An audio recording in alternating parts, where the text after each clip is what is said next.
श्री गणेशाय नमः। श्री सरस्वते नमः। प्रभु श्री रामचंद्राय नमः। जेथे सर्वदा श्रीराम स्मरण, तेथे भक्ती मुक्ती सर्व कल्याण। नाना संकटे दारुण, न बाधिती कालत्रयी। पांडुरंगा करू प्रथम नमन दुसरे चरण संतांचे, त्यांच्या कृपादाने कथेचा विस्तार बाबाजी समजून कथेचा अनुसंधान आहे. प्रभू रामचंद्र आणि रावणाचे युद्ध संपलेलं आहे आणि पापाचं क्षारण होण्यासाठी प्रभू रामचंद्राने अश्वमेध यज्ञ मांडलेला आहे आणि त्याने अश्वमेध घोडा सोडलेला आहे पृथ्वी प्रदक्षिण करण्यासाठी. अशा प्रकारे कथा चालवलेली आहे. त्या ठिकाणी अनेक राजे लोकांनी घोडा अडवला आणि शरण येऊन ते घोडा मुक्त केला. अनेक कळभार दिला. अशा प्रकारे पृथ्वी प्रदक्षिणा पूर्ण करायला हा घोडा काढलेला होता. रक्षक करणारे होते शत्रुघ्न आणि भरताचा मुलगा पुष्कर आणि त्याबरोबर चतुरंग सैन्य पण त्याच्या घोड्याच्या मागे आहे. अशा प्रकारे त्या ठिकाणी सांगतात की हा घोडा आता पृथ्वी प्रदक्षिणा करता करता कुठं पोहोचला त्याचं सांगतायत. लीला अथवा हास्य करुणा, भलत्या मिशे घडो स्मरण. न कळता परिसर जाना, लागता सुवर्ण करी की. ज्या वेळेला परीस लोखंडाला असतो ते सोनं होतं, त्याप्रमाणे प्रभू रामचंद्राचं स्मरण जरी झालं, मनामध्ये विचार जर आला तर आपल्या जीवनाचं कल्याण झाल्याशिवाय राहणार नाही. म्हणून नामस्मरण सर्वश्रेष्ठ आहे. प्रभू रामचंद्राचं नाम, रामनाम घेता माझा प्राण जाऊ, हे आपण नेहमी ध्यास घेतला पाहिजे. शेवटी एवढं तरी घडावं आपल्या मुखातून की रामाचं नाम यावं, अशा प्रकारे सांगून राहिले.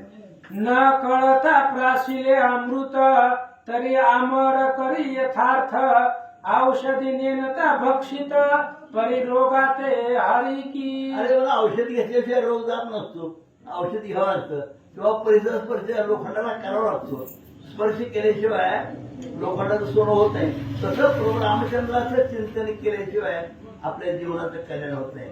काय कल्याण करायचं म्हणजे आपला हा जो जन्म आहे तो पुढचा जन्म चांगला मिळावा, तर आपल्या ह्या जीवनामध्ये आपण अनेक हालापेक्षा भोगतो. तसं पुन्हा याप्रमाणे आपल्या पुढच्या पुढे म्हणून राम स्मरण करावं. ग्रंथ आपल्याला रामाचं महत्व सांगतात. शुष्क तृण पर्वत अद्भुत, नेनता बाळ अकस्मात. अग्निस्फुल्लिंग वरी टाकीत, तरी भस्म होय. अशा प्रकारे एक जगाच्या जंगलामध्ये नाही का डोंगरावर गवत वाढ असतं, नुसतं काळी टाकली तर जंगल पेटतो सगळं.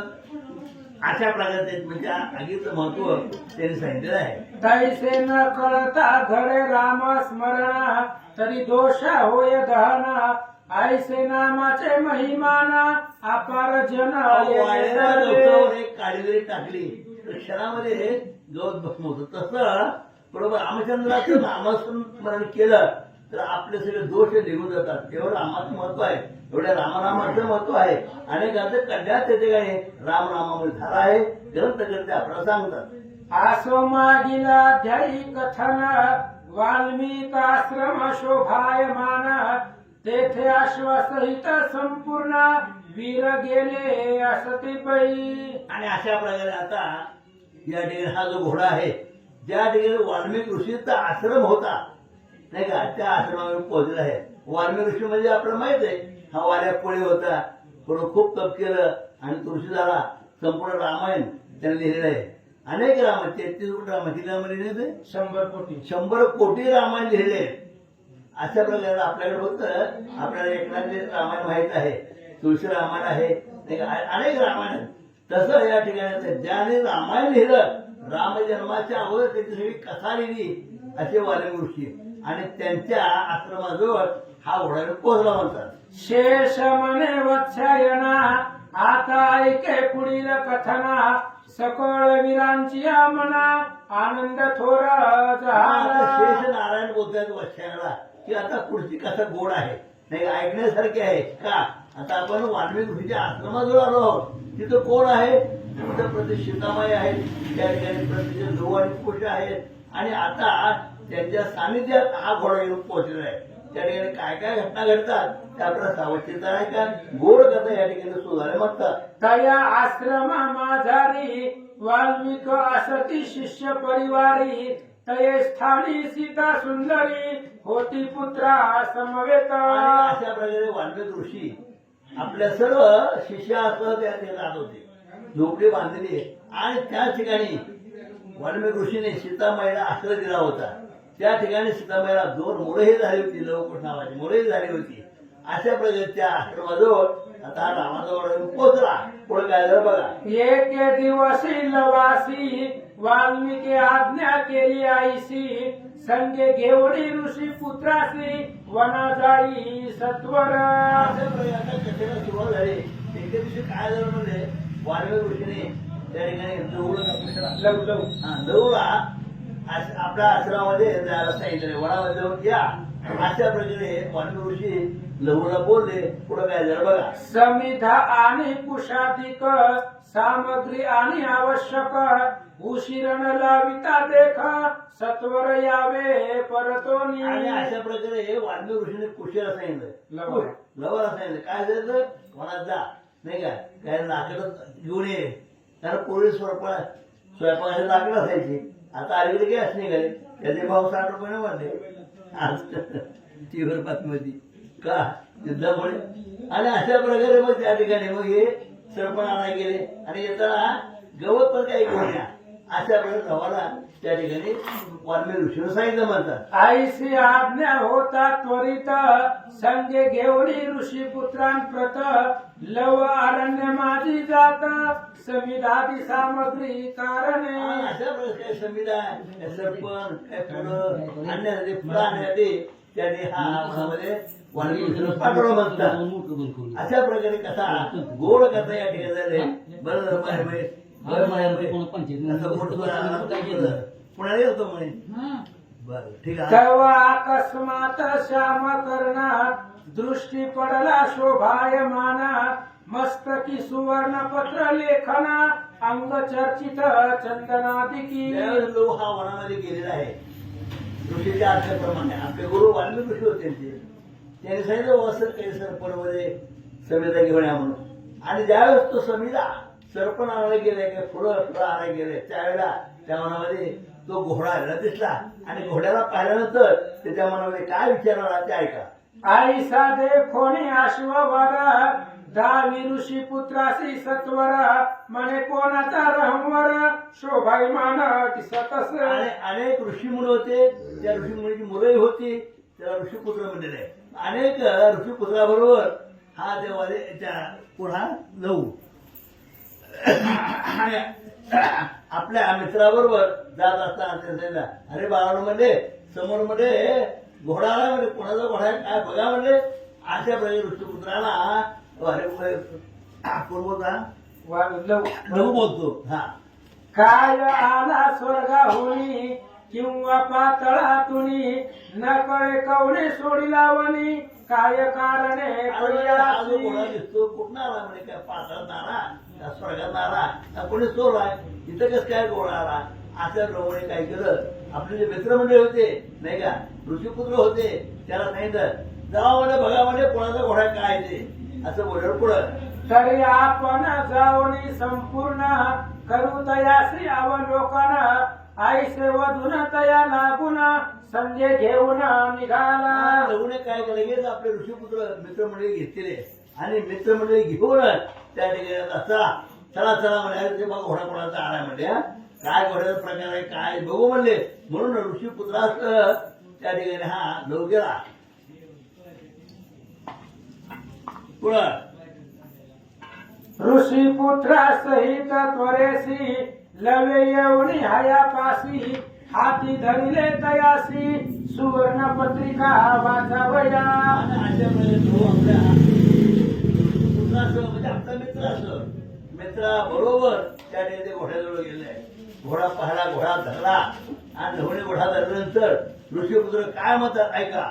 वाचिता कळले वर्तमान की सूर्यवंशी दशरथ नंदन तेने सोडिला श्याम कर्ण सकळ राजे जिंकावया. आणि अशा प्रकारे ते घोडा धरलेला आहे.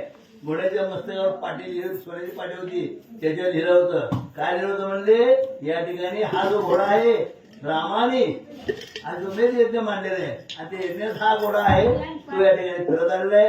अशा प्रकारे पाठी वाचून पुढे काय झालं, याचे रक्षणासी शत्रुघ्न आणखी वीर बळ संपन्न असती बहुत पराक्रमी पूर्ण हे जिंकीतील सकळा. आणि अशा प्रकारे त्या ठिकाणी या घोड्याच्या पाठीमागे चतुरंग सैन्य आहे नाही का, आणि चतुर्ग आहेत भरताचा मुलगा त्या ठिकाणी पुष्कळ ते आले, अनेक सैन्य आणले आणि अशा प्रकारे ते बाकी वाचले आणि मित्र मंडळी आणि हा लव काय होताय का, जो कोणी धरील हयासी तेने युद्ध करावे युद्धासी रक्षक जिंकुणी तयासी रहवरा त्या सोडविला. पाठीवर काय लिहिलं होतं म्हणले, जो कोणी घोडा धरेल त्याने आमचं युद्ध करायचं आणि युद्धामध्ये जर त्यानं जिंकलं तर घोडा आमचा आणि हारला तर घोडा आमचा आणि आम्हाला तुम्ही सहकार्य करायचं.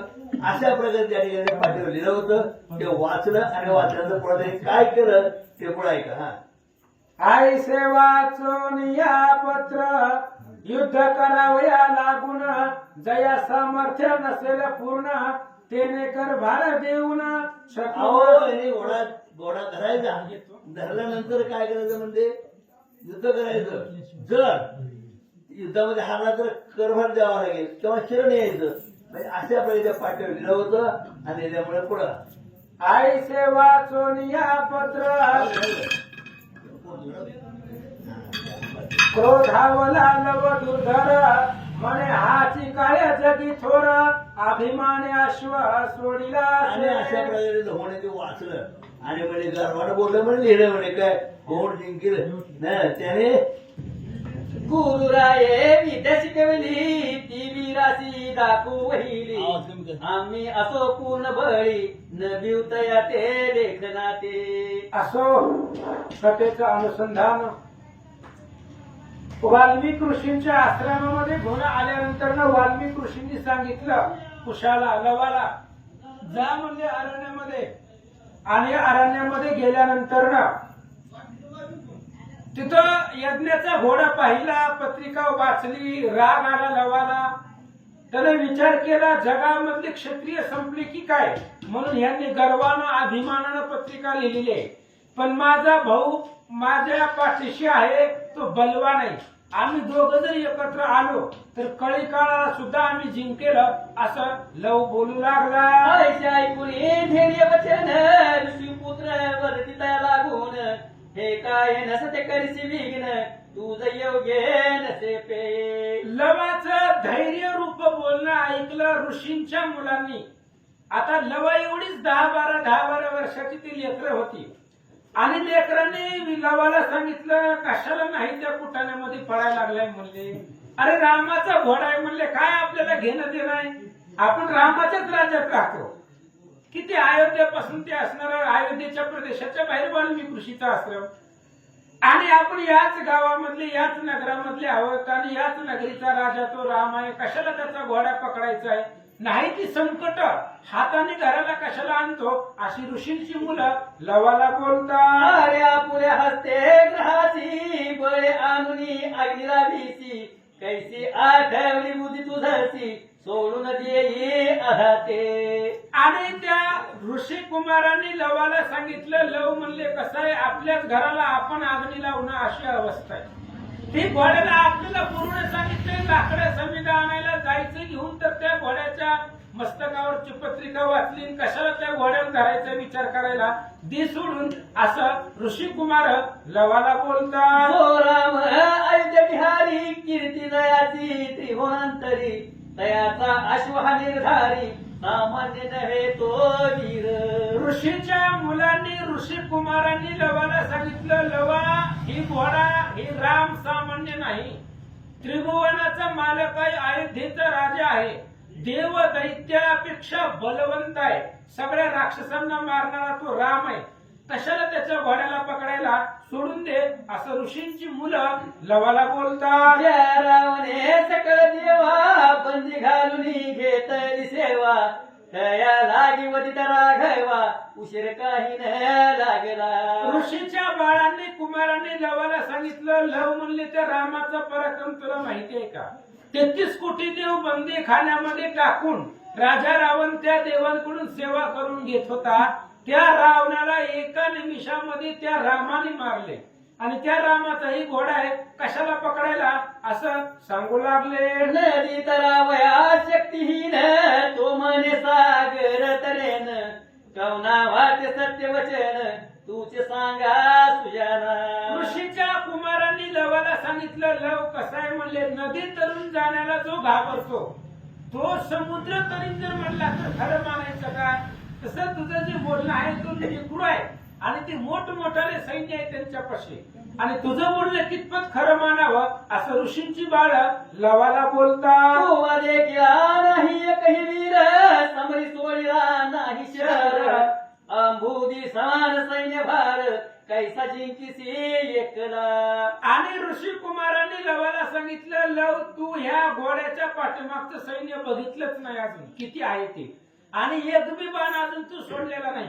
समुद्रासारखं अफाट सैन्य आहे त्या रामाचं कशाला त्यांच्या वाटेला लागायला त्यांचा घोडा पकडायला असं ऋषी कुमार लवाला बोलतात. व्यर्थ करून वलगना सेवटी करून घ्यावी हेळना हे कार्य आमूच म्हणा न आले की मुळीच. अरे बाबा आता व्यर्थ वल्गना करायची मी असं करीन तसं करीन आणि शेवटी अपमान करून घ्यायचा अशा प्रकारची हेळना कशाला स्वतःचा अपमान करून घ्यायलाय असं कुमार लवाला बोलतात. तुझ पाठीला काय येते नसे कवन तू एकुलता वय लहान युद्धाचे कर्म असे गहन ऐक वचन आमुचे. ऋषीच्या कुमारांनी लवाला सांगितलं लव तू लहान आहे 10-12 वर्षापर्यंत तुझं वय आहे आणि तुझ्या पाठीमागे इथं कुणी नाही. कुश आहे पण तू कुश जवळ नाही मग एकटा काय करणार आहे आणि युद्ध करणं हे लहान लेकरांचं काम नाही म्हणून घोडा सोडून दे असं ऋषींची मुलं लवाला सांगतात. सोडी आता वारुसी चाल समिला के अनावयासी वाट पाहती वाल्मी करूसी रागे भरतील आपणा. आणि लवा वाल्मिक ऋषींनी सांगितलंय की लवकरात लवकर या म्हणून मग इथं कशाला उशीर लावायची ती घोडा सोडून दे आणि चल आपल्या समिधा वगैरे घेऊन जर उशीर लागला तर आपले गुरुवर खवळतील असं ऋषी कुमार लवाला बोलतात. आयशे वाक्य ऐकत असलं म्हण आज येते जैसा वहनी किंवा मड्यांनीचा दिन म्हणी तैसा कोपला लववीर. आणि त्या ऋषी कुमारांचं बोलणं ऐकल्याबरोबर लवाला राग आला. मध्यानीचा दिन करा सूर्य जसा असावा लाल भडक तापलेला तसा लव लाल भडक दिसू लागला. परम कुपित काय उदे ऋषीपुत्र प्रत माझा पराक्रम अद्भुत नसे तुमसे ठाऊका. आणि लव आता असणाऱ्या ऋषींच्या कुमारांना बोलू लागला अरे तुम्हाला माझा पराक्रम माहित नाही का? आजपर्यंत आपण असणाऱ्या गुरुनं आपल्याला विद्या शिकवलेली आहे सामर्थ्य आहे गुरुच्या विद्येमध्ये ते तुम्हाला माहिती का असं बोलू लागला. तुम्ही बोली राजे वचन हे मल लागले विष समान क्षत्रिय वंशी जन्मोन भीती कासया धरावी. अरे कुमारांनो बाळांनो तुम्ही जे बोलताय तुमचं बोलणं मला विषासारखं लागलेलं आहे कडवट लागलेलं आहे. त्यामुळे क्षत्रिय वंशामधले आम्ही जन्मलेले आहोत आणि क्षत्रिय वंशामध्ये जन्मून कशाला कुणाला भीताव असं लव बोलू लागला. क्षत्रिय बळाची ख्याती ठावी नसे तुम्हा प्रती जे वीर पुत्र असती तेच जाणती पराक्रम. अरे बाळांनो तुम्हाला माहिती नाही जे क्षत्रिय वंशामध्ये कुळामध्ये जे जन्मलेले असतात ते युद्धामध्ये गेल्यानंतर ना युद्धाला घाबरत नाही. काळ जरी आला तरी जिंकण्याचं सामर्थ्य ठेवतात. लव बोलू लागला. जरी काळ आला मूर्तिमंत तरी तयाचा करीन अंत ऐसे मला अंगी सामर्थ्य गुरु कृपे पूर्णाचे. लवाने सांगितलं ही सैन्य काय घेऊन बसला. अरे काळ जरी मूर्तिमंत युद्धाला आला तरी त्या काळाला सुद्धा जिंकील आणि तिथंही विजय मिळवेल. ही मला माझ्या गुरुनं शिकवलेल्या विद्येमध्ये सामर्थ्य आहे असं लव बोलू लागला. मी तुम्हा दिसतो किशोर परिपराक्रम असे थोर मज पुढे टिकेल कवन वीर आयशा नसे जग माझी. अरे मी तुम्हाला लहान दिसतोय, वयानं लहान दिसतोय, दिसायला मूर्तीनं लहान दिसतोय, पण माझा पराक्रम खूप आहे. तुम्हाला माहिती नाही, तुम्ही अजून बघितलं नाही असं लव बोलू लागला. जरी प्रत्यक्ष लक्ष्मीवर अथवा येईल शंकर तरी तयासी करीन समर मज न वाटे भय काही. लवाने सांगितलं ऋषीच्या पोरांना तुम्ही घाबरू नका. अरे विष्णू जरी युद्धाला आला आणि ती महादेव जरी आले कैलासपती तरी सुद्धा मी घाबरत नाही म्हणले. ब्रह्मा विष्णू महेश युद्धाला येऊ द्या तरी मी माग सरत नाही असं लव बोलू लागला. मग अश्वरक्षका भीत कोण खेळे टाकील सकाळ बधून भय वाट तुम्हाला गुण तरी जावे आश्रमा.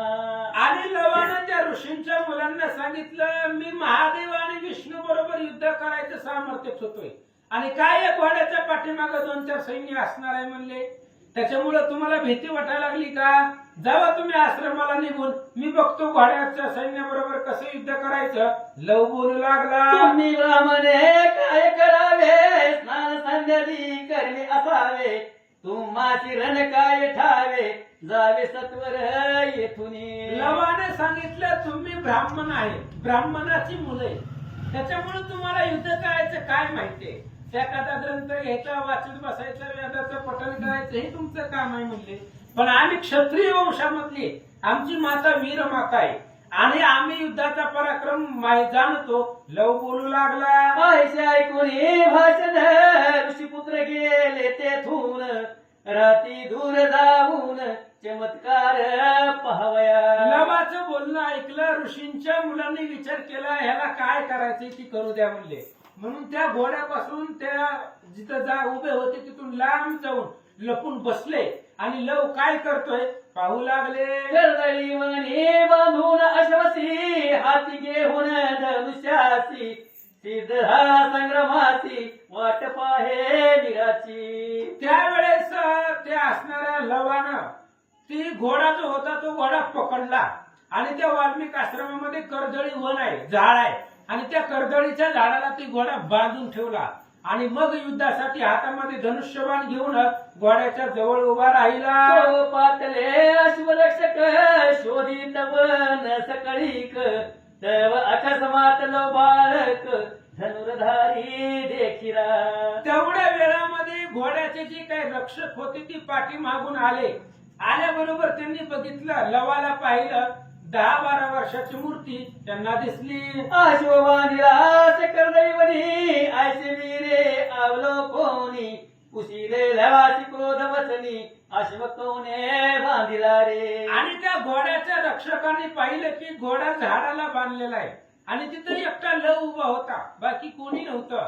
मग त्या रक्षकांना राग आला आणि त्यांनी त्या लवाला विचारलं घोडा कोणी बांधला. तू मामचा श्याम कर्ण बांधिला सीन कळून तरी तया दे सोडून ना तरी शिक्षा करू आम्ही. रक्षकांनी लवाला सांगितलं हे बघ म्हणले बाळा, जर तू घोडा पकडला असला अज्ञानानं न जाणता तर दे सोडून म्हणले घोडा. अशा प्रकारे ते रक्षक लवाला बोलतात. ऐसे ऐकून भाषण काय वदे जानकी नंदन कासया धावी तबी होऊन न सोडी अश्व ऐसेने. त्या रक्षकांचं बोलणं ऐकलं आणि सीतेचा सुपुत्र लव, तो असणारा लव त्या रक्षकांना उत्तर देऊ लागला नाही म्हणले सोडत. घोडा बांधलाय, मी पकडलाय आणि युद्धाशिवाय मी सोडणार नाही असं बोलू लागला. हा अश्व म्याच धरीला कर्दळवणी म्याच बांधिला जरी सामर्थ्यास तुम्हाला तरी न्यावा सोडून. लवाने सांगितलं घोडा मीच पकडलाय आणि या कर्दळी वनाला सुद्धा मीच बांधलेला आहे. तुमच्या अंगामध्ये जर कोणाच्या हिंमत असेल तर बांधलेला घोडा फक्त सोडून दाखवा आणि घेऊन जावा असं लव बोलू लागला. माझा बंधू कुश जाना असे पराक्रमी वीर राणा सकळा धाडील यम सदना परी अश्वने दीपये. आणि लवानं त्या रक्षकांना सांगितलं घोडा मीच बांधलेला आहे, जर तुमच्यात हिंमत असेल तर सोडून दाखवा, घोड्याला हात लावून दाखवा. अरे मी तर पराक्रमी आहेच, पण माझा भाऊ कुश आहे आणि तो कुश अद्भुत पराक्रम त्याच्यापाशी आहे. तुम्हा सगळ्याला यमाच्या नगरीला पाठवण्याचं सामर्थ्य त्या कुशाकडे आहे. लव बोलू लागला, ओ धनुर्युद्धी महानिपुण देवाची का अजिंक्य झान, तुमच्या वल्गन ऐकून मला भय न वाटे. लवाने सांगितलं तुम्ही एवढ्या मोठ्या मोठ्या गप्पा मारायला मी घाबरत नसतो म्हणले तुम्हाला. अरे माझा भाऊ माझ्या पाठीशी आहे आणि तो भाऊ माझ्या त्या कुशामध्ये एवढं सामर्थ्य आहे. देव इंद्राधिक देव जरी आले तरी त्यांच्या बरोबर युद्ध करेल, काळाबरोबर युद्ध करेल, एवढं ताकद कुशामध्ये आहे, म्हणून तुम्हाला मी भेट नाही. लव बोलू लागला, ऐकुनी रक्षक वीर म्हणी आश्चर्य मानी ती थोर, म्हणती हा दिसतो किशोर परी पराक्रम थोर दिसे. आणि त्या रक्षकाने घोड्याच्या राखणदारांनी विचार केला, बघितलं ही दिसायला लहान दिसायले, 10-12 वर्ष याचं वय दिसायले, मूर्ती लहान दिसायली, पण लय मोठं मोठं बोलायला लागले. ही ह्याचा पराक्रम अद्भुत दिसायला आहे असं ती रक्षक विचार करतात. एक म्हणे काय पाहता असं सोडून न्यावा आता, बालकाचे बोल तत्वता काय भीतासा वीर हो. आणि घोड्याच्या पाठीमागे जे राखणदार होते त्यातल्या एकाने सांगितलं, काय लेकराचं मनावर घ्यायला लागला हो? अरे ती लेकरू आहे, बोलणारच, लेकराचं काय काय सगळ्या गोष्टी खऱ्या असतात का? जा म्हणले पटेशने ती घोडा सोड आणि चल घेऊन, लहान लेकराचं कुठं मनावर धरतात का? असं ती रक्षक आपापसात बोलतात. बालकाचे अज्ञान यासी कैसे वीरपण, वारू सोडावया पण चला जाऊ सत्वरी. आणि रक्षकांनी आपापसामध्ये बोलायला सुरुवात केली, ही लेकरू लहान आहे, ह्याला काय वीरपण आणि युद्ध कौशल्य ह्याला काय माहित आहे, त्याच्यामुळे चला आपण जाऊन घोडा सोडू. एकटं लेकरू आहे 10-12 वर्षाचं, काय करणार आहे आपल्याला, असं म्हणून घोडा सोडण्याला ते निघाले. ऐसा विचार करून सोडवायचा तिथ तक्षणी, तिलवे पाहून नैनी धनुष्याची शेर जोडीला.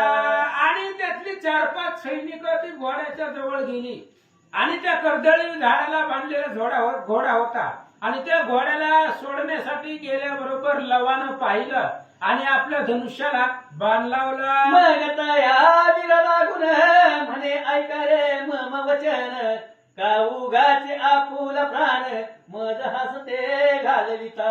आणि लवानं त्या सैनिकाला सांगितलं, काय विनाकारण मरायला लागला म्हणले, माझ्या हातानं मरचाल म्हणले, मी दिसायला लागलोय लहान पण मी अजून बाण सोडला नाही, विनाकारण माझ्या हातून मरू नका, असं लव त्या रक्षकांना बोलू लागला. कथा येईल जरी शत्रुघ्न तरी नेदी हय जाण, मग तुमचा पार कमन जा परतो ने सजीवन. लवानं त्या सैनिकांना सांगितलं, तुमचा राजा शत्रुघ्न जरी आला तरी त्या शत्रुघ्नाला सुद्धा मी घोडा देणार नाही, मग तुमचा काय पाड आहे, त्यामुळं महागारी जावा, माझ्या हातून मरू नका, असं लव सैनिकांना बोलू लागला. ऐसे वचनी सेवकासी लवे बोधिले पर्येसी, परी तेन मानी दह्यासी सोडू लागले बलात्कारे. आणि लवानं त्यांना सांगितलं अगोदर, म्हणले मरू नका, विनाकारण जावा माघारी, पण त्यांनी ऐकलं नाही. लेकरू आहे, बोललं तर बोललं, त्याचं काय, लेकराचं काय मनावर घ्यायचंय, असं त्यांनी विचार केला आणि बळजबरीनं घोडा सोडण्यासाठी निघाले. लवे तव लवे सोडून बांध सूर सम परिकटन, सकळ वीराचे बाहुचे धून एकाएकी टाकिले. लवानं त्यांना सांगितलं होतं घोड्याला हात लावू नका, माझ्या हातून मारचाल, पण त्यांनी लेकरू आहे असं समजून त्याचं बोलणं टाळलं. मग लवाला राग आला, त्यानं धनुष्याला बाण लावला आणि एकच बाण सोडला आणि जी घोड्याच्या जवळ गेलेली होती त्यांचे हात बाहूपासून तोडून टाकले. एकच्या हाकार करीती अंगे रक्त वाहती, प्राण वाचवया पळती अति त्वरे करुणे. आणि त्या सैनिकांचे हात तोडल्याबरोबर रक्त वाहू लागलं, ओरडू लागली, हाकार करू लागले आणि जीव वाचवण्यासाठी तिथून पळू लागले. ते रावणी शत्रुघ्नाची म्हणते तोडीले बाहुसी, बाळके धरून अश्वासी कर्दळी वने बांधला से आणि ते हात तुटलेले सैनिक गेले शत्रुघ्नाच्या जवळ. शत्रुघ्नाला सांगितलं महाराज, बाळ एक बाळ लेकरू, आणि त्या बाळानं घोडा पकडला, कर्दळी झाडाला बांधला आणि आमचे हात तोडून टाकले, असं सैनिक शत्रुघ्नाला बोलू लागले. दया लागी 16 वया आम्ही गेलो त्या ठाया, तो बाण सोडून लवलाया आमचे बाहू छेदिले. शत्रुघ्न महाराज काय सांगायचं, ती लेकरू होतं म्हणून आम्ही त्याचं बोलणं ऐकलं नाही, आणि त्यानं पकडलेला बांधलेला घोडा सोडण्यासाठी आम्ही कर्दळीच्या झाडाजवळ गेलो. त्यावेळेस त्या लेकरानं एकच बाण सोडला आणि आमचे हात तोडून टाकले. आपण कळवावे म्हणून आलो येथ वरिदा होऊन, बालक दिसतो परम कठीण न कळे असे कवनाचा. आणि त्या घायाळ सैनिकांनी शत्रुघ्नाला सांगितलं, महाराज आम्ही जीव वाचून आलोय कसो तरी. ते लेकरू एकच आहे, लहान आहे, पण पराक्रम खूप आहे. कुणाचं पोरग आहे काही माहित नाही, पण लय पराक्रम आहे असं सैनिक सांगू लागला. चिमणे धनुष्य चिमणे बाण, चिमण तुनीर चिमणे कठाण, चिमणे स्वरूप गोजरवान, भाषण अमृत तुल्य पै. सैनिकांनी सांगितलं त्याचं धनुष्य लहान आहे, त्याचं असणारं त्या ठिकाणी स्वरूप लहान आहे, बाण लहान आहे, पण बोलायला गोड आहे. गोड गोड भाषेमध्ये ती बोलताय, पण दिसायला लहान आहे असं सैनिक सांगू लागला. तो दिसतो लहान बाळ परी असे महाकाळ, न तर तया पुढे आमचे बळ म्हणून गती हे पावलो. आणि शत्रुघ्न महाराज ती लहान बाळ आहे, दिसायला बाळच आहे, पण का पराक्रमाचा जर विचार केला तर खूप पराक्रम आहे. आमचं बळ त्याच्या पुढे चाललं नाही, त्यानं आमचे हात तोडून टाकले, म्हणून तुम्हाला सांगायला आलो. तो आपल्या बंधुशी वर्णित होता आम्हा पासी, वाटे तोही पराक्रमेशी ऐसाच असेल धनुर्धर. शत्रुघ्न महाराज त्या बाळानं त्याच्या भावाचा पराक्रम सांगितला. याच्यावरनं आम्ही अंदाज घेतला ह्याचा भाऊ बी असाच असेल. ही जेवढा बलवान आहे तसाच त्याचा भाऊ असेल, कारण ती भावाचं वर्णन करत होता. म्हणत होता माझा भाऊ आला तर सगळ्या काळाला मारील, देवाला मारील, दैत्याला मारील असं म्हणत होता. याच्यावरनं आम्ही विचार केला ह्याचा भाऊ सुद्धा याच्यासारखा बलवान आहे असं सैन्य शत्रुघ्नाला सांगू लागला. ऐकून दूत वचन क्रोध खवळला शत्रुघ्न, परी आश्चर्य मानिताचे मन करी विचार मना माझी. आणि अशा प्रकारचा विचार शत्रुघ्नाने केला. रागही आला शत्रुघ्नाला, घोडा पकडला, पण आश्चर्य वाटलं लहान लेकरांनी पकडलाय. एखाद्या राजाने पकडला असं तर युद्ध करता आलं असतं, लहान लेकरांनी घोडा पकडला याचं आश्चर्य शत्रुघ्नाला वाटू लागलं. ऐसे कथान वर्थले शेषवाच्या यांना निवेदिले, तोची प्राकृत भाष्य केले संता लागी निरूपण. आणि अशा प्रकारे शेष महाराजांनी पाताळाच्या ठिकाणी वत्सेन ब्राह्मणाला, ऋषीला जे सांगितले तेच मी तुम्हाला प्राकृत भाषेमध्ये तुमच्या पुढे मांडलं. पुरीला ध्यायी वाचायन प्रश्न करतील शेष लागून, की जानकी पुत्र निधान केव्हा प्रसवली आश्रमी. आता पुढच्या अध्यायामध्ये ज्या वेळेस वत्सायनानं ऐकलं की लवकुशानं घोडा पकडला आणि ती सीतेची मुलं आहेत, त्यावेळेस वत्सायनाला प्रश्न पडला आणि वत्सायन शेषाला विचारतील, महाराज लवकुश जन्मले कधी? सीता अरण्यामध्ये सोडली हे सुरुवातीला सांगितलं, पण लवकुशाचा जन्म कसा झाला, ते कधी जन्मले, त्यांची कथा आम्हाला सांगा. ऐकोणी त्याचे वचन शेष केले निरूपण, ते कथानक विस्तारून पुढे श्रवण करावे. वत्सायन ब्राह्मणाने शेष महाराजांना विचारलं की लवकुशाचा जन्म कसा झाला, कुठं जन्मले, कसे जन्मले, कसे लहानाचे मोठे झाले, ती कथा विस्तारून सविस्तर शेष महाराज सांगतील पुढच्या अध्यायात. ऐका. रामाश्वेल ग्रंथ सुंदर, वीर रसाचा भरला सागर, श्रोते सज्जन पोहणार पार जातील तयाच्या. राम अश्वमेध ग्रंथ सुंदर आहे आणि वीर रसाचा समुद्र आहे. या वीर रस समुद्रामध्ये जो पोहणार आहे तो मोक्ष मार्गाला जाणार आहे असं सांगतात. परीकडे रघुनंदन श्याम सुंदर आकर नयन दृष्टी पडेल रूप सगुण अत्यानंद होईल. आणि राम अश्वमेध समुद्र जो पोहून जाणार आहे त्या समुद्राच्या किनाऱ्याला रामचंद्र आहे आणि त्याला रामाचं दर्शन होणार आहे असं सांगतात. म्हणून मी दत्तदास श्रवण करा रात्रंदिवस भूपार व्हावयास हाच उपाय उत्तम. म्हणून आता भवरूपी समुद्रामधून तरुण जाण्यासाठी एकच उपाय आहे. सांगतो तुम्हासी भजारे विठ्ठला नाहीतरी गेला जन्मवाया. इथे श्री पद्म पुराणे पाताल खंडे शेषवासाय संवादे राम अश्वमेध लौहाय ग्रहण नाम चतुपशंत अध्याय. कुंडली कवलारी विठ्ठल